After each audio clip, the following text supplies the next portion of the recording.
Shqipëria ka marrë statusin e vendit kandidat në Bashkimin Evropian. Komisioneri për zgjerimin Stefan Füle, gjatë prezantimit të progres raportit për Shqipërinë përpara Komisionit të Jashtëm të Parlamentit Evropian, ka rekomanduar dhënien e statusit të vendit kandidat për Shqipërinë me kusht që të përfundojë reformat e mbetura pezull. Për të nisur negociatat për antarësimin, vendi ynë duhet të ketë miratuar reformën parlamentare, ligjin për gjykatën e lartë dhe ligjin për shërbimin civil. Gjithashtu, komisioneri Füle ka kërkuar më shumë progres në luftën kundër korrupsionit.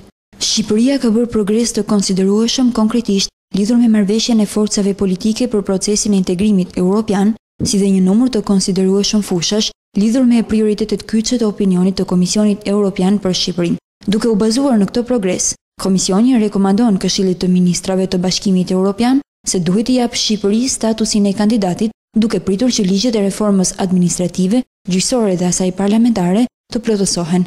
Komisioni Evropian do të hartojë një raport në adresë të Këshillit të Ministrave kur progresi në fjalë të realizohet, është shprehur Füle.